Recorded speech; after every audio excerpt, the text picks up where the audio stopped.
Buenas noches, mi nombre es Lady Diana Ávila y hoy vengo a hablarles del procedimiento para depuración de la base de retención para salarios.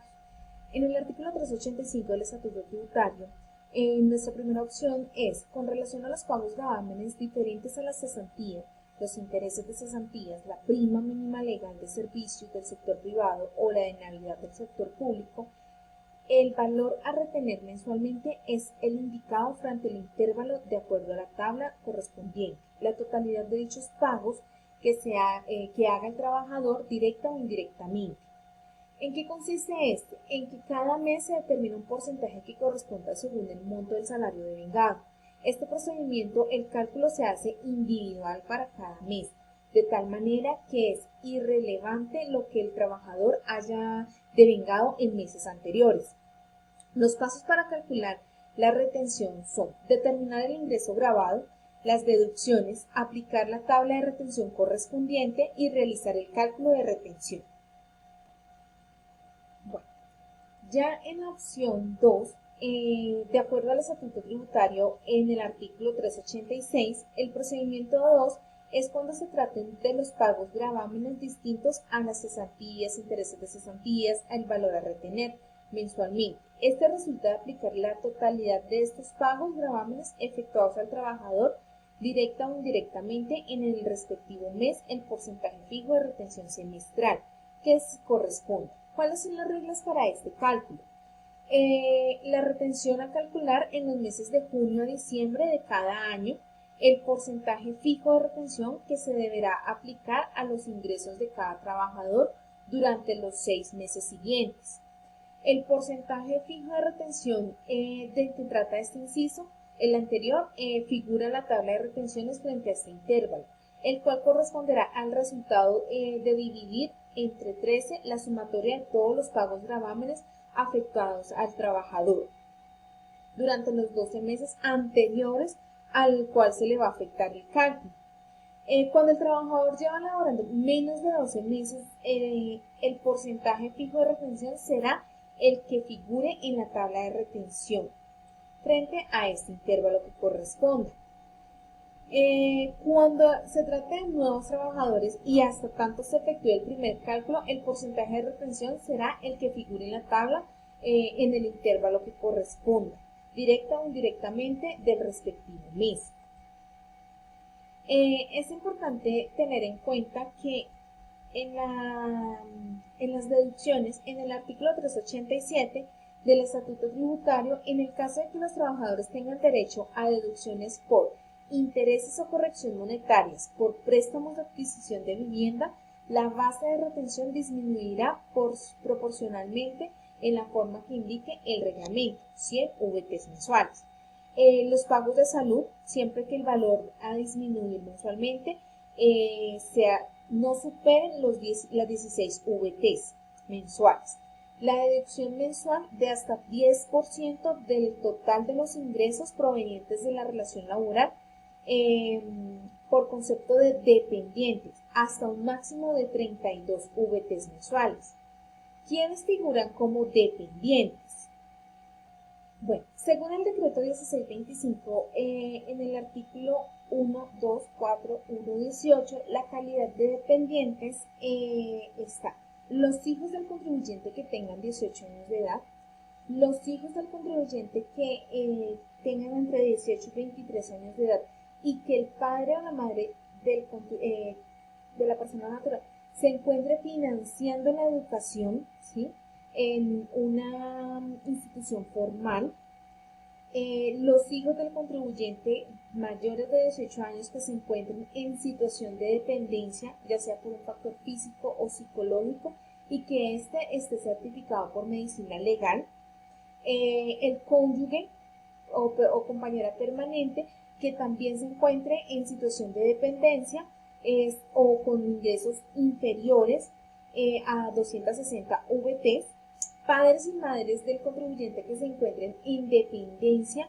y o tengan también un ingreso inferior o ausencia del ingreso también por 260 VTs inferior, y también que tengan dependencia originada por un factor físico o un factor psicológico.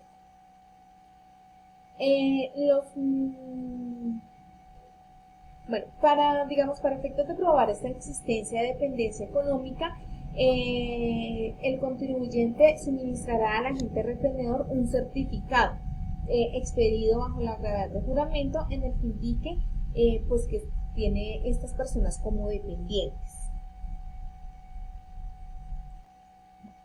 ¿Qué debemos tener en cuenta entonces? Las cesantías e intereses de cesantías, como deducciones que disminuyan la base de retención, los ingresos que no incrementen el patrimonio, como reembolsos de gastos o pagos por alimentación, aportes a pensiones obligatorios, ahorros y fomento a la construcción, indemnizaciones por accidentes de trabajo, gastos fúnebres del trabajador, gastos de representación en algunos funcionarios oficiales y excepciones para miembros de las Fuerzas Armadas.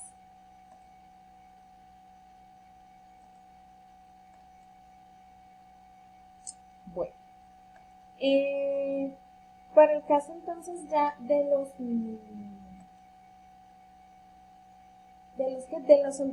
las autorretenciones. La autorretención. Existen dos mecanismos de autorretención en el impuesto de la renta, el general y el especial, que no son excluyentes del modo en que respecto a un mínimo pago o un mínimo contribuyente puede incurrir en las dos. ¿Sí? El autorretenedor. El autorretenedor es la persona o contribuyente que se practica a sí mismo la retención en la fuente. Por regla general, la retención en la fuente es practicada por quien hace el pago, pero cuando el beneficiario del pago es autorretenedor, este mismo es el que practica la retención. La calidad de autorretenedor es fijada por la DIAN y en esta condición debe figurar en el RUT. También el autorretenedor debe informar su calidad en las facturas que emita. La autorretención es una figura mediante la cual el mismo sujeto pasivo se aplica la retención en la fuente que debería aplicarse el agente de retención. La retención en la fuente consiste en la obligación que tiene la persona de hacer el pago de retenerlo como un anticipo al impuesto que teóricamente generará el ingreso de este beneficiario para dicho pago. Bueno, la autorretención general en el impuesto de renta es la que se ha efectuado desde hace mucho tiempo y consiste en que el autorretenedor se aplique la retención en la fuente que le hubiese practicado el agente de retención en caso de no ser autorretenedor.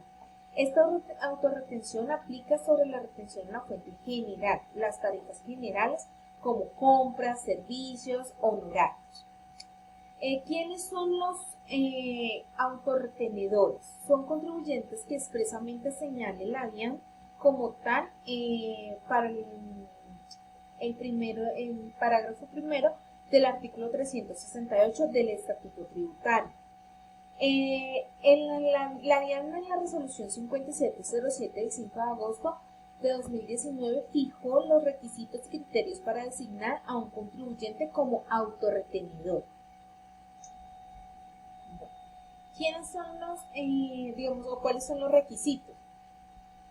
Ser residente en el país, que la inscripción en el RUT sea igual o superior a 3 años, haber obtenido ingresos brutos en el año gravablemente anterior superiores a 130.000 VTs, tener un número superior de clientes de 50 que le practiquen retención en la fuente, no encontrarse en proceso de liquidación, reestructuración y demás, no haber presentado pérdidas fiscales en los 5 periodos gravables anterior, encontrarse al día en el cumplimiento de las obligaciones tributarias, no encontrarse dentro de las causales de suspensión de la autorización y la designación como autorretenedor lo hace mediante la DIAN, mediante una resolución.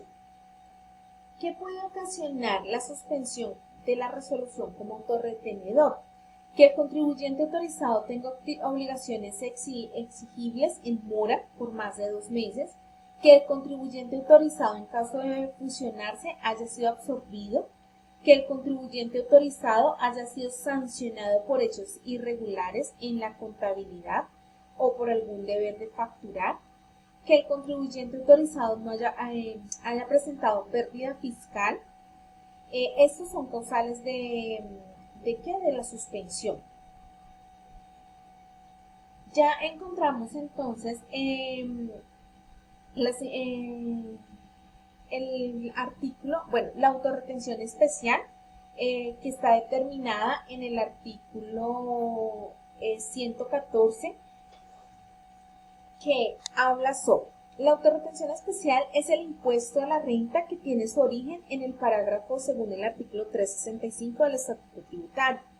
Como podemos observar, la implementación del sistema de autorretención especial no excluye la posibilidad de que algún agente autorretenedor sea objeto de retención en la fuente.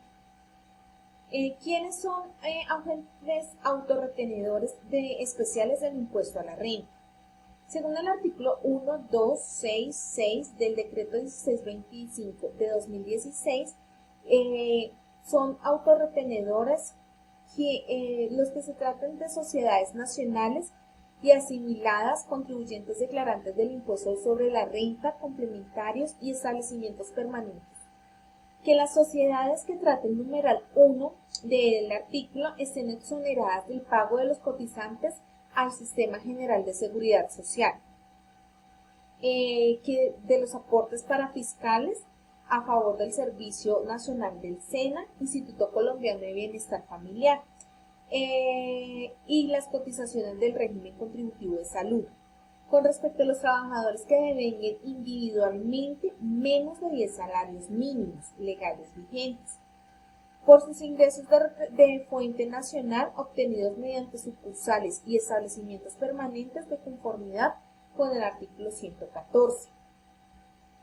¿Qué quiere decir esto? Que el autorretenedor debe ser una sociedad o persona jurídica y además están exoneradas del pago de aportes de seguridad social, como lo estipula el artículo 114-1 del Estatuto Tributario. Bueno, las tarifas de autorretención en la fuente, según el artículo 1, 2, 6, 8 del decreto 1625 de 2016, señaló las tarifas de autorretención en la fuente y pues tienen ahí, digamos, como una lista donde podemos validar la que nos corresponde. ¿Qué implicaciones tiene no practicar la retención si estamos obligados? En el artículo 370 del Estatuto Tributario señala que cuando no se realiza la retención en la fuente, el agente de retención responderá por el monto que estaba obligado a retener, sin perjuicio a obtener de su derecho de reembolso contra el contribuyente. Cuando se satisface la obligación, es decir, en caso de que el agente de retención solicite al proveedor el monto correspondiente a la retención efectuada. ¿Qué es importante tener en cuenta?